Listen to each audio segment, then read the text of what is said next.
Bismillahirrahmanirrahim. Assalamualaikum warahmatullahi wabarakatuh.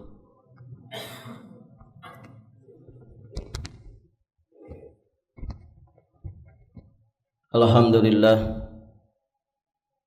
Alhamdulillahilladzi arsala rasulahu bil huda wa dinil haqq liyudhhirahu 'ala ad-dini kullih wa kafa billahi shahida.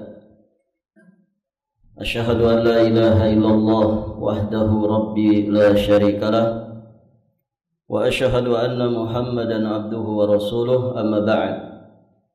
Allahumma inna nas'aluka ilman nafi'an wa na'udzu bika min ilmin la yanfa'. Ya hayyu ya qayyum bi rahmatika nastaghits aslih lana sya'nana kullah wa la takilna ila anfusina tarfata 'ain.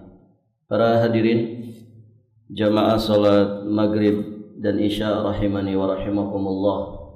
Alhamdulillah, pada malam hari ini insyaallah kita masih akan melanjutkan istinbat ilmiah yang disampaikan oleh muallif hafizahullah taala, yakni 26 poin istinbat ilmiah dari firman Allah Subhanahu wa taala di surat An-Nisa ayat 115, yakni penjelasan tentang sabilil mu'minin yang disebutkan di dalam ayat tersebut. Yang dimaksud mereka itu adalah para sahabat Rasulullah sallallahu alaihi wa alihi wasallam. Kita sekarang masuk di poin ke-22. Betul ya?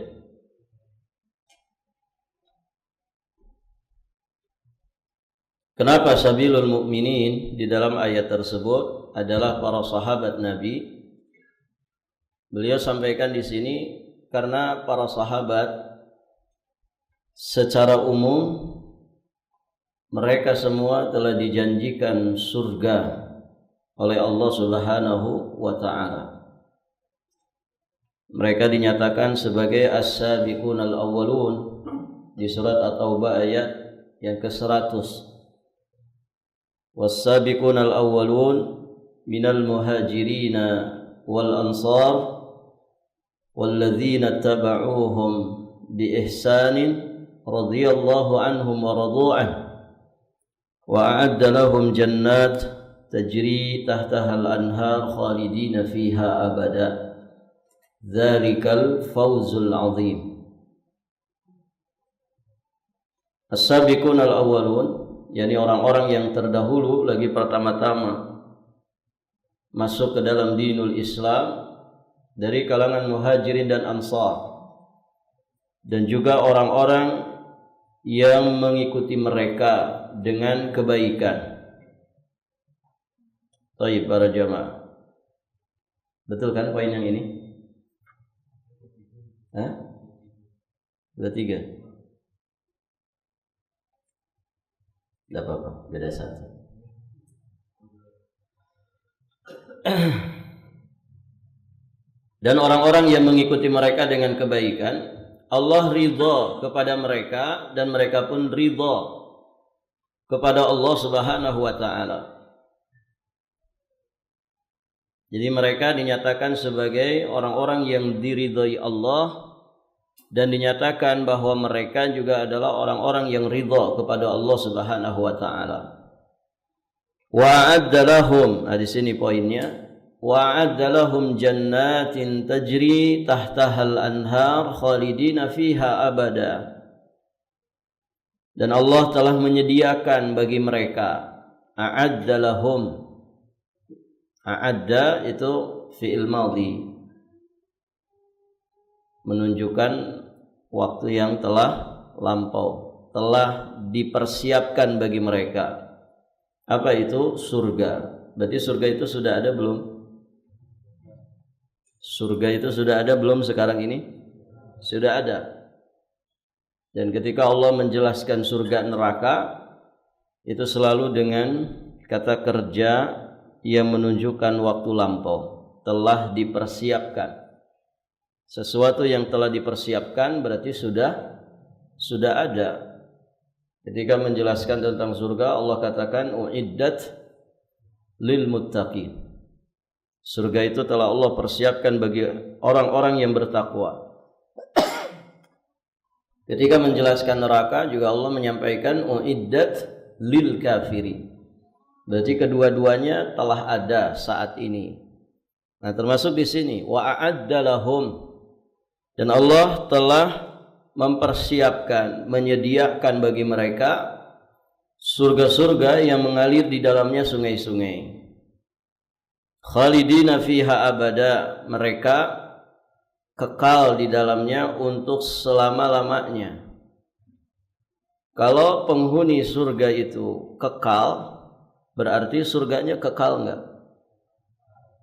Surganya kekal enggak? Kekal. Makanya 3 poin yang mesti dipahami, diyakini tentang surga dan neraka. Pertama, surga dan neraka itu sudah ada saat ini. Yang kedua, surga dan neraka itu kedua-duanya makhluk Allah. Kemudian surga dan neraka itu la yafniyani, kedua-duanya tidak mengalami kefanaan, berarti kekal. Baik para jamaah, mereka kekal di dalamnya untuk selama-lamanya. Dzalikal fauzul azim, dan itulah kemenangan yang besar. Orang itu di akhirat kalau dapat surga, selamat dari neraka, maka sesungguhnya dia telah mendapatkan kemenangan. Allah Subhanahu wa taala menyampaikan, barang siapa faman zuhziha 'anil nar, barang siapa yang dijauhkan, diselamatkan dari api neraka, wa udkhilal jannah, dan dia dimasukkan ke dalam surga, faqad faza, maka sungguh dia telah beruntung. Itulah hakikat keberuntungan. Nah, itu semua didapatkan oleh para sahabat Nabi yang disebut sebagai as-sabiqunal awwalun minal muhajirin wal ansar.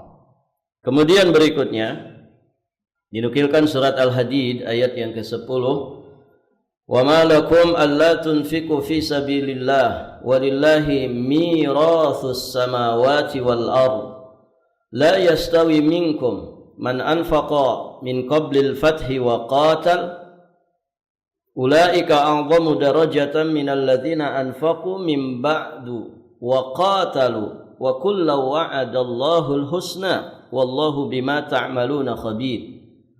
Tidaklah sama di antara kamu orang yang menafkahkan hartanya dan berperang sebelum kemenangan kota Mekah. Tidak sama antara orang yang menafkahkan hartanya dan berperang di jalan Allah sebelum peristiwa Futuh Mekah. Mereka itu lebih tinggi derajatnya dari orang-orang yang menafkahkan hartanya dan berperang sesudah itu, yakni sesudah Futuh Mekah. Namun Allah Subhanahu wa taala tetap menjanjikan kepada masing-masing mereka, yakni kepada semua para sahabat, berupa surga. Jadi para sahabat juga di antara sesama mereka darajat, ada derajat-derajatnya. Begitu ya. Ada sahabat yang dikatakan sebagai as-sabiqunal awwalun. Mungkin ada sahabat yang masuk Islam menjelang Nabi wafat, ya, termasuk yang masuk Islamnya saat peristiwa Futuh Mekah. Tentu yang masuk Islam, yang akhirnya berinfak, kemudian berperang, berjihad di jalan Allah Subhanahu wa taala setelah Futuh Mekah, jelas berbeda dengan sahabat yang lebih dulu masuk Islam, lebih dulu menginfakkan hartanya, dan lebih dulu dia berjihad di jalan Allah. Ada sekian peperangan sebelum peristiwa Futuh Mekah. Tentu berbeda kan? Yang lebih dulu hijrah, lebih dulu masuk Islam, dengan yang belakangan. Baik, para jamaah yang dirahmati Allah. Namun semua sahabat secara umum Allah nyatakan wa kullu wa'adallahul husna. Akan tetapi Allah tetap menjanjikan kepada masing-masing mereka, yakni kepada semua para sahabat berupa husna. Husna itu maknanya adalah surga. Dan Allah Maha mengetahui apa yang kamu kerjakan. Taib para jamaah. Jadi para sahabat secara umum mereka telah dijanjikan surga Allah Subhanahu wa taala. Maka pantaslah kalau mereka jalan hidup beragama mereka itu dikatakan sebagai sabil mukminin yang wajib dijadikan cerminan oleh orang-orang beriman setelah mereka. Kemudian di poin ke-23, secara khusus sebagian para sahabat telah diberi kabar gembira oleh Nabi sebagai penghuni surga. Jadi secara umum dinyatakan oleh Allah dan Rasulnya mereka itu ahlul jannah. Kemudian ada juga yang secara khusus para sahabat yang kemudian dinas sebagai calon penghuni surga. Mereka sebelum wafatnya saja sudah dinyatakan sebagai ahli surga. Ada faedah di situ. Kalau ada orang sebelum wafatnya sudah dijamin dengan surga, dinyatakan sebagai ahli surga oleh Allah dan Rasulnya. Apa faedahnya di situ? Ya seperti sahabat-sahabat yang dikatakan asyrah mubasyirin bil jannah, 10 sahabat yang dijamin surga. Kemudian di beberapa hadis yang lain ada Bilal bin Rabah yang dinyatakan sebagai ahli surga, ya. Bunyi terompahnya didengar oleh Nabi di surga, begitu kan? Ada Uqasyah yang meminta kepada Nabi didoakan ya supaya termasuk golongan orang-orang yang masuk surga tanpa hisab, tanpa azab. Kata Nabi, anta minhum, engkau termasuk golongan mereka. Dan beberapa sahabat yang secara individu disampaikan sebagai ahli surga. Apa faedahnya di situ? Kalau orang sebelum wafat sudah dikatakan sebagai ahli surga, apa faedahnya ikhwan? Berarti orang ini sampai wafatnya berada di atas iman dan Islam.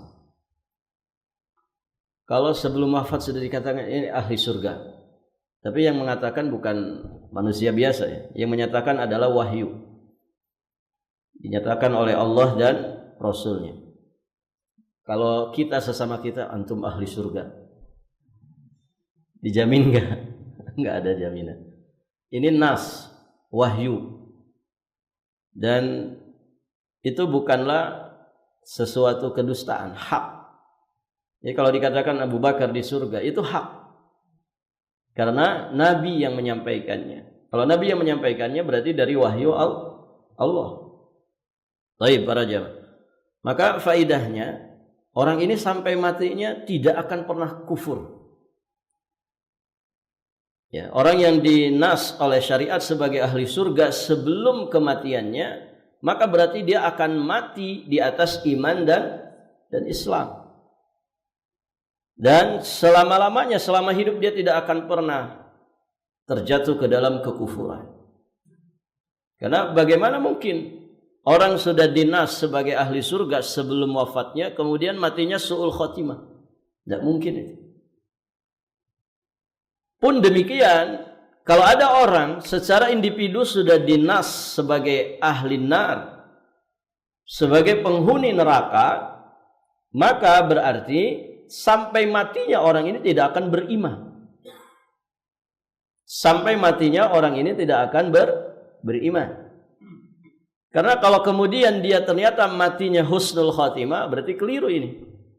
Wahyu ini keliru dan tidak akan mungkin keliru wahyu. Nah itu para jamaah. Siapa yang sebelum mati saja sudah dinas sebagai ahli nar? Abu Lahab.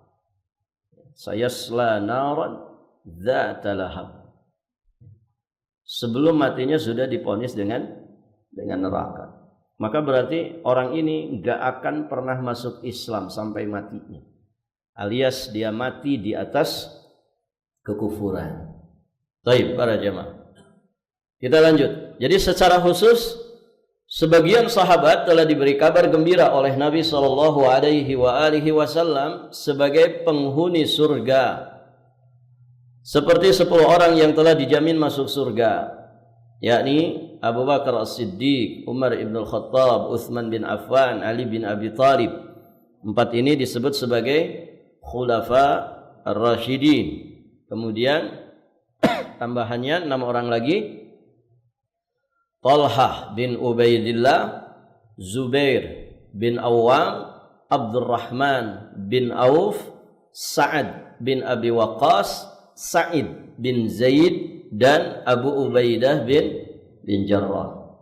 Ada yang bisa hafal? 10 sahabat. Coba ulangi ikhwan tanpa lihat. Yang 4 sudah hafal ya. Abu Bakar, Umar, Utsman, Ali. Nah, sisa 6-nya Talha. Talha bin apa? Ubaidillah.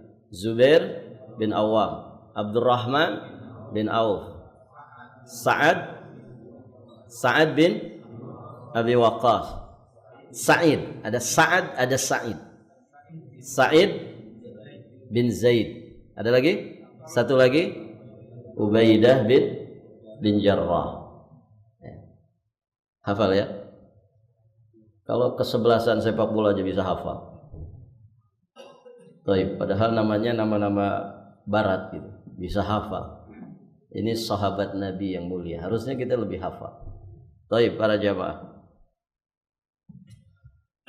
perhatikan hadis sahih di bawah ini dari Abdurrahman bin Auf, anna Nabiy sallallahu alaihi wasallam qala, Abu Bakar fil jannah, Umar fil jannah, Ali fil jannah, wa Utsman fil jannah, wa Talhah fil jannah, wa Zubair fil jannah, wa Abdurrahman bin Auf fil jannah, wa Sa'd bin Abi Waqqas fil jannah, wa Sa'id bin Zaid,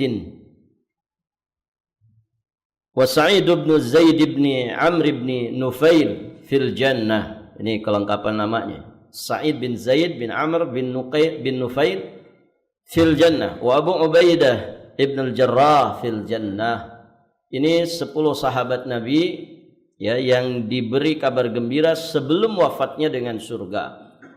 Abu Bakar, Umar, Utsman, Ali, Talha bin Ubaidillah, Zubair bin Awam, Abdurrahman bin Auf, Sa'ad bin Abi Waqqas, kemudian Sa'id bin Zaid bin Amr bin Nufail, Abu Ubaidah bin Jarrah. Hadis ini sahih, dikeluarkan oleh Imam Ahmad dalam kitab Musnadnya, juga Imam Nasa'i dalam kitabnya Sunanul Kubra.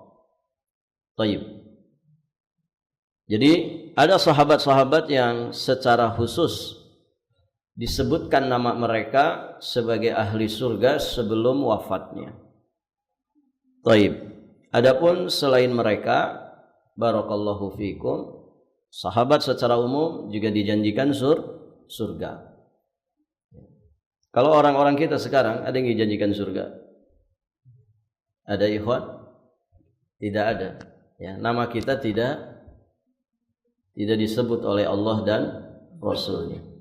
Berarti status kita di akhirat gimana?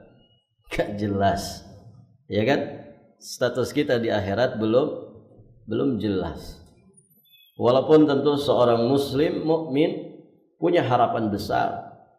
Siapapun ingin wafat dalam keadaan husnul khatimah, wafat membawa iman, membawa Islam, membawa bekal takwa. Wala tamutunna illa wa antum muslimun. Allahumma amitna 'alal Islam, Allahumma amitna 'alas sunnah.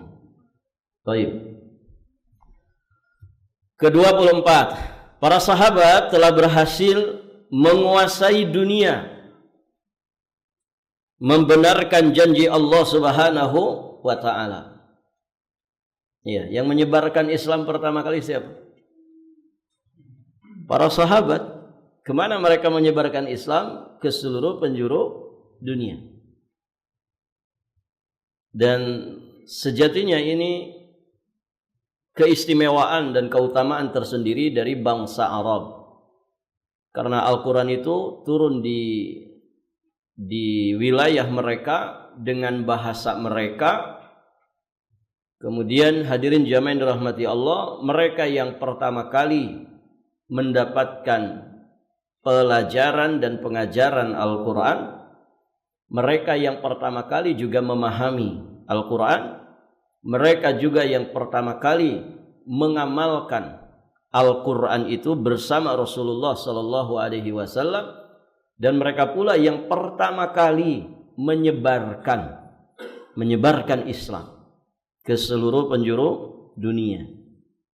Maka mereka berhasil menguasai dunia, berjaya dengan Islam, menguasai dunia ini, dan sebagaimana yang dijanjikan oleh Allah Subhanahu wa taala di surat An-Nur ayat ke-55, wa'adallahu alladhina amanu minkum wa 'amilus shalihat la yastakhlifannahum fil ard kama istakhlafa alladhina min qablihim wa la yumakkinanna lahum dinahum alladhi irtadha lahum wa la yubaddilannahum min ba'di khawfihim amna ya'budunani la yusyrikuna bi syai'a wa man kafara ba'da dzalika fa ulaika humul fasiqun.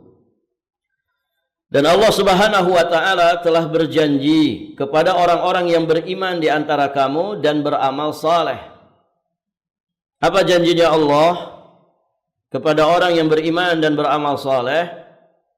Juga kepada, di ujung ayat disampaikan, kepada orang-orang yang mentauhidkan Allah, tidak menyekutukan Allah dengan sesuatu apapun.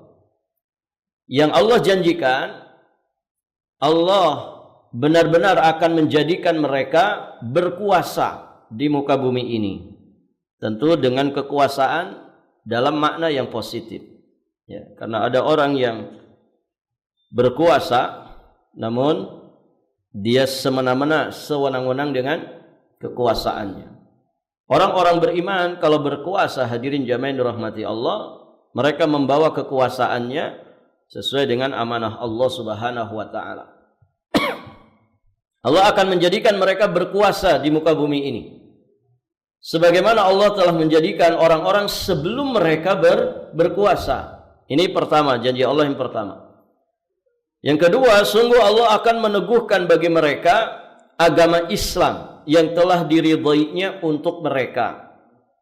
Allah akan teguhkan mereka di atas Islamnya. Kemudian Allah benar-benar akan menukar keadaan mereka sesudah mereka berada di dalam ketakutan menjadi aman, sentosa. 3 itu janji Allah yang Allah janjikan kepada mereka. Syaratnya apa tadi? Syaratnya mereka beriman, mereka beramal saleh, mereka mentauhidkan Allah Subhanahu wa taala dan tidak menyekutukan Allah dengan sesuatu apapun. Makanya dipertegas oleh Allah di penghujung ayat, ya'budunani wa la yusyrikuna bi syai'an. Mereka tetap beribadah kepadaku, yakni mentauhidkan Allah dan tidak mempersekutukan Allah Subhanahu wa taala dengan sesuatu apapun. Wa man kafara ba'da dzalika fa ulaika humul fasiqun. Dan barang siapa yang kafir sesudah itu, maka mereka itulah orang-orang fasik. Baik para jamaah. Jadi kaum muslimin akan berjaya dengan tauhid. Mereka akan dimenangkan oleh Allah, mereka akan menguasai timur dunia ini dan baratnya bumi, hadirin jamaah yang dirahmati Allah, ketika mereka kokoh di atas iman, kokoh di atas tauhid, dan mereka mengamalkannya dalam kehidupan sehari-hari. Jika tidak seperti itu, maka fantadhiris sa'ah, maka tunggulah kehancuran. Taib. Yang ke-25, perjalanan orang-orang beriman yang paling kuat ukhuwah Islamiyahnya adalah para sahabat. Berdasarkan nas Al-Quran dan juga hadis, juga berdasarkan tarikh. berdasarkan sejarah. Apa di dalam Al-Quran? Allah menyampaikan innamal mu'minun ikhwah. Innamal mu'minuna ikhwah. Sesungguhnya orang-orang beriman itu bersaudara. Ketika turun ayat ini, orang beriman ketika itu siapa? Para sahabat. Para sahabat Nabi sallallahu alaihi wasallam. Mereka itu bersaudara. Di surat apa itu? Muhammadur Rasulullah walladzina amanu ma'ahu walladzina ma'ahu asyidda'u 'alal kuffari, terus ruhama'u bainahum. Ruhama'u bainahum. Ya, mereka itu saling berkasih sayang di antara mereka. Siapa itu? Orang-orang yang ada di sekitar Nabi, yang bersama dengan Nabi. Siapa kalau bukan para sahabat? Ruhama bainahum. Nah, Masya Allah, hadirin jamaah yang dirahmati Allah. Maka orang yang paling kuat ukhuwah Islamiyahnya adalah para sahabat berdasarkan Al-Quran, kemudian berdasarkan nas dari Nabi sallallahu alaihi wasallam. Ya, bagaimana Nabi mempersaudarakan antara muhajirin dan ansar. Bagaimana Nabi memperingatkan keras ketika ada yel-yel ya dari muhajirin atau dari ansar, ya ahlal ansar, ya ahlal muhajirin. Ya, beliau memperingatkan keras supaya mereka tidak menggunakan yel-yel seperti itu. Taib para jamaah. Kenapa? Karena nantinya akan memecah belah di antara mereka. Ya, mereka langsung dididik oleh Nabi bagaimana berukhuwah. Taib para jamaah. Kemudian di dalam tarikh juga jelas, ya, di dalam perjalanan sejarah kehidupan mereka. Ya, terlepas ada kekurangan di antara sesama mereka, ya, menunjukkan bahwa mereka manusia bukan malaikat. Tapi dibandingkan dengan ukhuwah umat setelah itu, mereka tetap dinyatakan sebagai orang-orang yang paling kuat ukhuwah Islamiyahnya. Kenapa? Ada rahasia apa sehingga mereka itu punya ukhuwah yang begitu kuat? Apa ikhwan kira-kira? Biasanya ukhuwah itu rusak karena apa? Karena apa ikhwan? Dunia, kan? Rusak gara-gara dunia. Semua pertemanan, persahabatan, ya, itu biasanya karena dunia. Rusaknya itu karena ambisi dunia, syahwat dunia. Nah, para sahabat itu dikatakan mereka itu azhad minkum fid dunya. Mereka orang yang paling zuhud terhadap dunia daripada kalian. Nah, kalau orang kemudian zuhud di dunia ini, berarti dia tidak punya banyak kepentingan. Tidak punya banyak kepentingan dunia. Karena orientasi obsesi mereka akhirat. Nah, kalau mereka lebih zuhud terhadap dunia, ya pantas kalau ukhuwahnya itu ukhuwah yang paling kuat. Beda dengan yang datang setelahnya. Apalagi fitnah di akhir zaman seperti ini. Ada istilah, ada uang abang di sayang. Tidak ada uang abang ditendang. Habis manis, sepah dibuang. Kan begitu. Ada orang menjalin pertemanan dengan kita karena memang ya kita digunakan untuk memenuhi kepentingannya. Ya, setelah selesai nggak ada lagi gunanya kita akan ditendang. Kita akan dibuang. Nah, ini pertemanan di akhir zaman seperti ini. Ya, ketika menguntungkan kepentingan dirinya, dia berteman, ya, ketika sudah tidak ada gunanya lagi, tidak ada lagi manfaatnya, maka akan ditendang. Nas'alullah as-salamah wal afiyah. Baik para jamaah. Kepentingan dunia itu kan banyak. Apa yang bagian dari dunia itu apa, ikhwan? Ya, harta, ya, tahta, termasuk juga wanita, apalagi kuota, begitu ya. Barakallahu fiikum. Ya. Popularitas, follower, jamaah, apapun itu. Ingin dapat kedudukan di hati manusia, ingin diapresiasi segala sesuatu yang ada pada dirinya. Dunia, ini banyak sekali godaan dunia. Tidak hanya berupa harta. Baik, para jamaah yang dirahmati Allah. Yang ke-26 yang terakhir. Di dalam ayat yang mulia ini, maksudnya di surat An-Nisa ayat 115, "Wa may yushaqiqir rasul min ba'di ma tabayyana lahul huda." Di dalam ayat ini perhatikan, Allah tidaklah mencukupkan firman-Nya, "Wa may yushaqiqir rasula min ba'di ma tabayyana lahul huda nuwallihi ma tawalla wa nuslihi jahannam wa sa'at masira." Allah tidak mencukupkan barang siapa yang memusuhi Rasul sesudah nyata baginya kebenaran tanpa menyebutkan sabil mukminin. Padahal ikhwati fid din, pada dasarnya orang kalau sudah ittiba kepada Nabi, ya, maka dia sudah memenuhi syarat. Begitu ya. Namun ada hikmahnya. Kenapa di sini disertakan wa yattabi ghair sabil mu'minin? Ya, dan dia mengikuti jalan selain orang-orang beriman, maka kemudian akan mendapatkan dampak buruknya. Dia disesatkan kemana dia tersesat. Dan dia akan dimasukkan ke dalam jahanam yang menjadi seburuk-buruk tempat kembali. Nah, kenapa sabilul mu'minin ya tetap Allah sampaikan ya kepada umat ini? Nah, tentu mengandung hikmah yang sangat besar. Dari sinilah kita mengetahui bahwa dalam berpegang dengan Alkitab dan As-Sunnah yang dibawa oleh Rasulullah sallallahu alaihi wasallam itu harus ada cara, harus ada jalan di dalam memahami keduanya. Nah, jalan atau cara tersebut itulah jalannya orang-orang beriman. Sehingga jalannya mereka itu harus diikuti, tidak boleh diselisihi. Pun demikian di dalam hadis yang pernah kita sampaikan, "Alaikum bisunnati wa sunnatil khulafa ar-rasyidin." Apa hikmahnya kemudian sunnah khulafa ar-rasyidin juga dikaitkan, diikutkan? Bahkan Nabi menggabungkan antara sunnahnya dengan sunnah khulafa'ur rasyidin. Addu 'alaiha bin nawajid. Gigitlah dia. Padahal yang disebutkan dua, tapi kata gantinya untuk satu.